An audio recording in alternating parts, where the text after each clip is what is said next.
I realized something that's actually pretty important. When you see all these videos, and I'm always commenting on Gen X and millennials and this and that, which, my view towards all that, which is kind of going out of the window, is just like Kamala Harris's. Is this, what we consider it a joke, but like really, like, oh, they're lazy. They don't want to work. They just play on TikTok and stare at their... I mean, what are you doing when you say that? I mean, we're joking. I do the same thing. But you're totally fucking up the whole entire purpose of this. I mean, you're even letting the media dictate it. Now they're labeling it... Like, they didn't even have the years right. And it's not even about years, it's about mind state. They can be doing whatever they want. They're going to be different than us. We already know that they're different than us. If anything, they're considered the twin, and I'm not making this up, they're considered the twin to the baby boomers. And we're caught up in that right now. Now, not the exact twin. The ring is on the other finger, so to speak. But it's kind of deja vu. So we can have beef with them. But really, you want to start going after them like they went after us? Well, I guess the programming worked. When I was in high school, I was a big guy. I was bigger than I am now because I haven't the same height, but I've lost a lot of weight. And my senior year, now I'm a senior, right? Catholic all-boys school. I weighed 275, and I was built. I was big. And there's this kid who was a freshman, and I'm going in the bathrooms, and I knew, I wasn't like Mr. Stud because we had an all-girls school up the street. I was like the big, like, Pillsbury Doughboy type guy who, like, everyone could, he was cool, but I had my moments. And I go in there and I see them, two of the guys who were like, the players of my class. We only had like 60 kids in our class. There's only 500 kids in the school. And they've got this freshman kid, and I'm looking at him, and I can see fear in his face. Now, we were pretty fucking wild. I mean, after we left, we were considered legendary, which I thought was kind of ridiculous. But like the shit we were doing, I mean, you can just talk to anyone from that period of time, let alone suburb of LA, and the not just the amount of liquor and drugs we consumed, but the things we did were just so brilliantly evil. I mean, we were very like, we pretty much lived like most people. Back then, I think, thought fraternity kids would live. And it was funny. It was a college prep school. But this freshman kid's in there. Now, when we were freshmen, I mean, I remember my friend Nick Kieran, he got knocked the fuck out by Dempsey, Jack Dempsey's son. And I'm like, damn, dude, like, because I knew about fights and all that, but, like, these kids were beating us down, like just one punch outs, And the way the school was, it was just part of the regimen was, like, nowadays, you got to report that, or... No, unless you really had to report it, you didn't report it. It's just like nowadays. You don't go to the cops. You got beat. You got targeted. and You got beat down. And what were you going to do? You didn't want to get beat down, so he tried to fight, and he got knocked the fuck out. And this guy knew he was going to knock him out. But this happens to us, and then we start getting older and older and older. So we're seniors. Now we get to go to the front of the line. Now the new kids that are like. We're us, but they seem smaller than we were. Like I said, I've been the same size since I was like 13. These kids are like little babies. I'm not trying to diss them. I'm just saying. But two of the guys have them in this bathroom stall at my school, and I came from a public school. I wanted to go to where the girls were, and they're playing into the fear on this like first couple of days of school that we're all gay because it's an all boys school. So they've got him wrestled up into this stall, and they're faking that they're going to rape him. And not in no way, shape, or form was I trying to like be a hero. It wasn't even about that. In fact, I would tell this story. I would sound so much better if it was about that, because this was actually kind of an ego thing for myself. I'm like, what are you guys doing, dude? What the fuck are you doing? Let him go, dude. Look at him. Like, and he was scared. Like, he didn't think it was fake. Like, most kids know, oh, it's them bullying me. I could tell this kid really thought it was going to go down like that. Like, that's what these kids are about. And we got two of these player guys. Like, he knew that these two were the studs of our class. But then again, like, they're the pretty boys, I'm the big guy, and we all played football together. I mean, we're all friends no matter what. We're family. But they start getting mad at me. Not like they're going to fight me or anything, but they're just like, what the fuck are you complaining about? Like, you know, what's wrong? I'm like, dude, just, what are you doing? Why would you do that to that kid? And they're like, what do you quit being basically such a dork. And like, we're just having fun. What business is it of yours? And so the kids like basically gets, I'm like, don't worry about it, bro. Sorry about that. And they let them leave. And they're like, you know, that they did that shit to us, Don. We had that shit done to us. Like you were obligated to do it because it was done to you. And I remember thinking, because it was instinct, and saying, I know that was done to us. That's why we don't do it to other people. That was our whole thing. We're not going to be the assholes. We're going to be the cool ones. Those other guys that did it to us, they're assholes. We got our payback eventually or whatever, but why would you want to be the asshole again? And that kid looked like he was really scared. Like, all of us have been through some shit like that. All of us. Some of it wasn't fake. Why do you want to? Is that what happened to you? You want to fake it to some kid because your dad molested you or something happened to you when your soccer coach touched you? Like, why are you doing it to this kid? So, anyways, it wasn't about trying to save a little kid. It was just about I just didn't understand what they were doing. Like, if you want to take out that aggression, like, there's a bunch of dudes we're going to see on Friday night when we go to a Taft party or one of these big high school parties, well, you're going to have a much more than a chance to get your aggressions out, and we can try to fight our way in and try to fight our way out. Hopefully we won't have to do that. But why are you picking on this little kid and scaring him with a stereotype that we're all gay? And see, it's kind of karmatic justice. What goes around comes around. Years go by. I've graduated, and I was working right out of high school, working in a warehouse, doing General Motors parts. I was going to be in auto racing, so I'm working on a car racing team in the evenings. I'm actually going to community college during the afternoon, during most of the afternoon and day, and we're doing most of the morning and the day, and then working, and then going to work on this race car team in the afternoon. And time is going on, and time, My younger brother's getting older. My younger brother turns out to be a very good athlete. So he's a sophomore, and, we played in the St. John Bosco modern-day football divisions.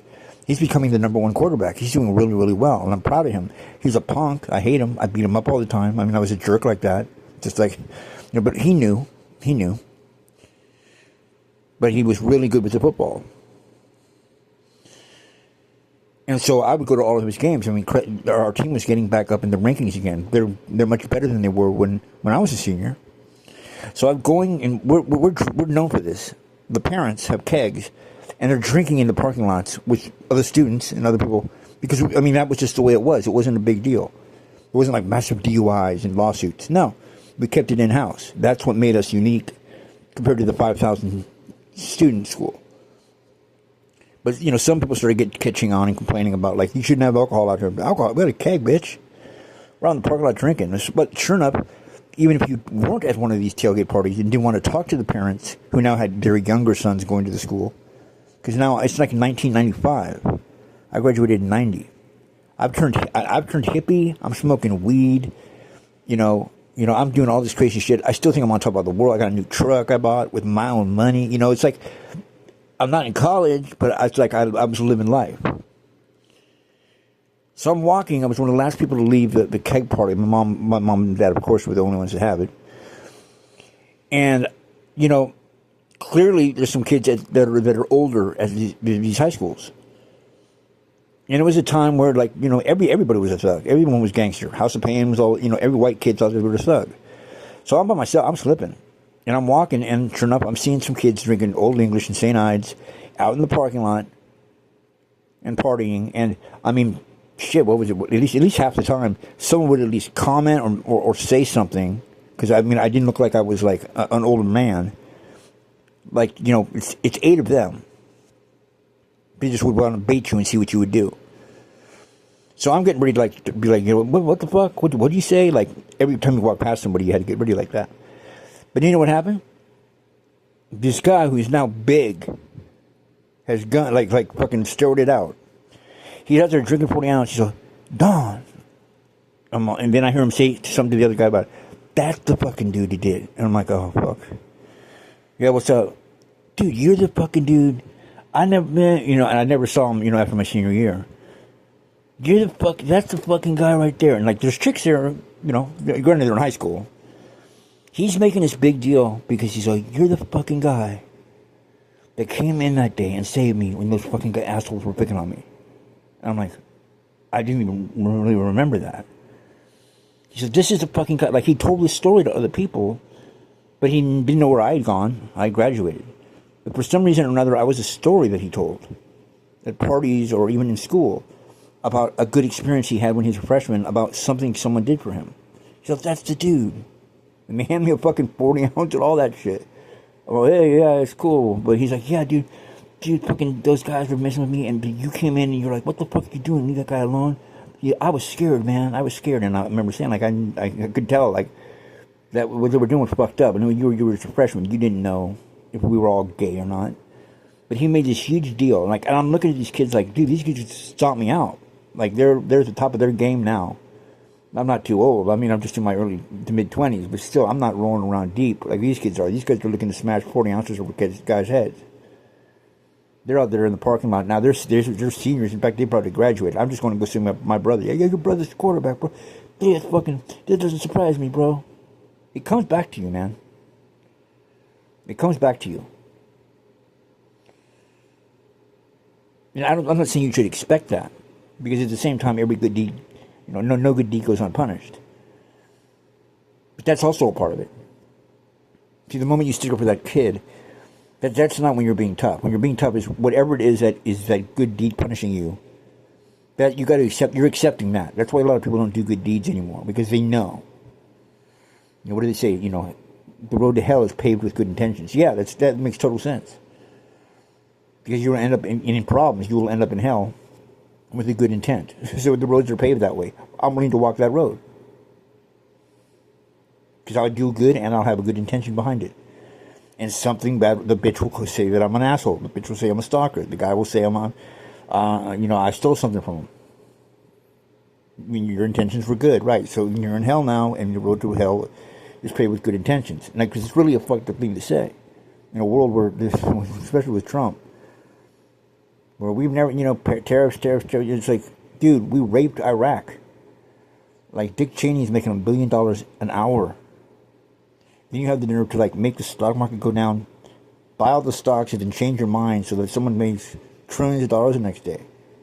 You got no ethics. You got no moral codes. Like, how it was that we are still staying real like that. I know we said we would, most of us. But, see, here's the thing. When you see these people on YouTube, and I'm often one of them,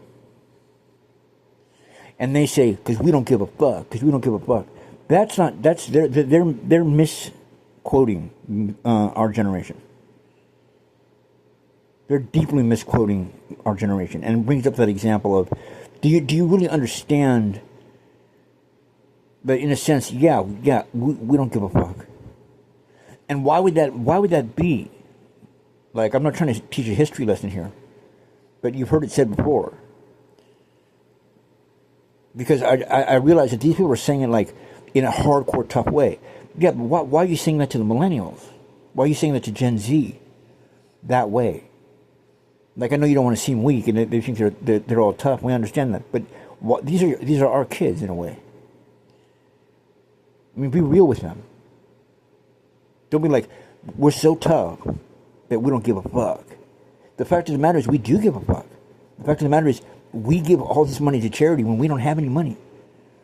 We take the fall for, just every single thing you can think of, from 9/11. Who was in the towers? Who was in the Pentagon? Who was in those planes? The mortgage crisis. We had the most money invested in homes and stock market. Coincidentally, it's not a coincidence, when the banks made up stories and called it our loans. And that's right when we're coming back from Iraq.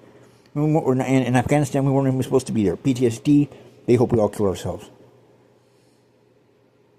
They have never. I mean, whether it's it sounds like a joke, and that is one of the reasons we got to be so creative. Not because we were just latchkey kids, because there was that sense of not just mommy and daddy, and sometimes we ignored the ones that did care. But I mean, no other generation, no one cared about you.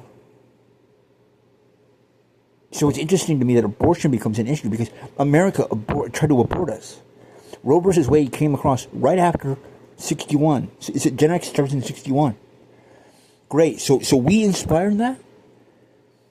The Exorcist movies, Your Kid's a Demon, one of the biggest, series of movies ever released. It scared the hell out of us. That's what's big in the theaters when you're a kid. And we knew girls that were pregnant by their dad, locked in the basement. Everyone got hit. Their dads were all alcoholics. I mean, and they, it's not just that we were tough because we were naturally tough. We all cried, man. I remember being young, and all of us, there's one thing we never talk about. We would cry on our beds for no reason, just be like, I want to go home. Like, we'd be 5 years old. What were we talking about? We were at home. Where were we talking about? And every time I bring that up to somebody, they're like, you're right. Whenever we get down, we curl up and, tell everyone, oh, I'm okay, I'm just tired. But we always see, I just want to go home. Like we were homesick, but we were home. What are we talking about? How do we know about another home? And so really when you have this I don't give a fuck attitude, let's be honest about it. The majority of Generation X was so mistreated.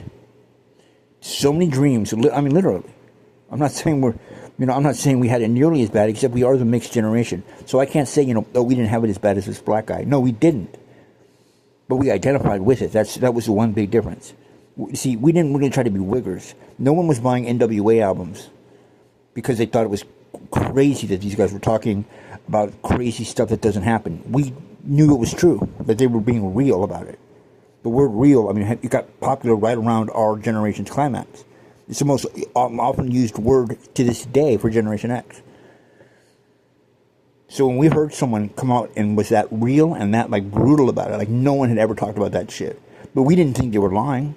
We knew they were right. No, granted, I understand. I'm not saying we were gangbanging, but we knew that that's what they did. That was an inspiration because everything was so real. But now who are the black kids? I'm not saying that literally. Now, how does it feel to not be? They don't give a fuck about you. They're trying to kill you. It's poison in your Halloween candy, or they just forget about you. They were so great because they learned to make their own lunches and they became creative. Yeah, that's kind of fucked up, actually. Just throw the kid in the pool and see if it'll swim. Just put the kid out in the desert and see if he lives. And kids died like that a lot. Not by being put out, but they didn't have Amber Alerts. It was the opposite. Yeah, we understand your child's missing. It's got to be at least 72 hours before you report it. They never put baby on board stickers for us. We were riding in the back of pickup trucks on freeways with no seatbelts, tons of us. Throwing shit at other cars, deadly shit. When we got into accidents, we died. Now it's you're going to get a ticket if you don't have extra safety straps on the kid. Amber Alerts, they close. My cell phone, to think that my cell phone goes off without me wanting it to let me know that one of these kids might have been taken, probably by the mom in a divorce. With us, it wasn't like that. With us, the kid was missing or was found dead. You know what I'm saying? It was the other way around. Nowadays, it ends in a happy story. The dad and mom are fighting. The dad just, took the kid, down to Mexico just for a day, but he's never been in danger. He wanted to go with dad and go and have some fun. Mom was being a bitch. With us, it was a stranger that pulled us into the van. And you didn't ever see us again until they found our body about a month later and they couldn't identify us. And we kind of accepted that as real. So when you have your dreams shattered so often, you just don't care anymore. We don't want to teach that to our kids because that's not the way we are with them, is it? We care much more about family. That's why we take 4-day work weeks. We could make so much more money. But you all make, we're really good parents. You don't ever see any stories online about our generation, and when you compare how it was with us. It's really kind of frightening when you think about, look at who's president. It's they're still doing it, but we're now in our 50s. And they still are parenting us with hatred. Like, I was realizing we're going to start collecting Social Security in 5 years. No, yeah, they would never talk about cutting Social Security before, but it'll be our turn. See, they're getting all theirs. They're going to always get theirs. But now it's Gen X's turn. Oh, then we can cut it. We can get rid of it, even though they paid into it. It's standard procedure to fuck them over, to burn them at the job, to never give them a rate, to fire them for no reason, just throw them away. And that built up we couldn't really care anymore. It became a liability to care. We didn't understand why. At least we had each other. And that was another bonding unit of it. But let's be honest about it. We weren't rah, tough all the time. I don't give a fuck. I don't care, man. That's true. But where did that come from? Because nobody cared. No. They're blaming us for their divorces. Mom's talking about how she wished she had an abortion. That was very prevalent for our generation. If it didn't happen to you, you were a rare exception. And all the kids would want to come to your house because you had the cool parent. So it was out of necessity that we just didn't care. If we did, I always say it's my little joke because, everyone hates the group U2. They're like, Generation Xers listen to U2 all the time. He listens to gangster rap and U2. Like, why U2? Why U2? And I would say, why they hate Generation X so much? They're like, why? I don't understand. Like, we always got. I'm always very cool to the millennials. I'm always very cool to Gen Zs. Like, I'm not really one of these people that's like, you guys are lazy bums who don't do anything. That's not the Gen X of LA's in New York. That's the Gen Xers that grew up in the Midwest. They just jumped on board because they really kind of grew up neither nor. You know what I mean? Like, we were creating MTV culture where I was at. They were watching it. We were actually a part of it. There's that group that was making, the word influencer. No one influenced us. It was the opposite. We'll influence you. That was our attitude. They hated that. We'll tell you what to tell to us. These kids can be influenced. Don't ever be influenced, man. Do what you want to do. And the more people hate you for it, the more you're going to get famous for it in the end. But that's the real truth about Gen X, is that no one cared about us, man. And when we found someone at some point that did, if it wasn't a toxic relationship, it was very peaceful. It wouldn't surprise me if it was much more, my relationship was that way too. Like, I had to be kind of mommed. Yeah, it was, stop the fights. Yeah, okay, he brings home. But also women were getting stronger, but we needed to be cuddled. And same with the women. I promise you won't rape me. You were really you were almost like a boyfriend if you were a legitimate friend who wasn't trying to get on these girls. Because daddy did. That's a very frightening fact. We all knew someone like that.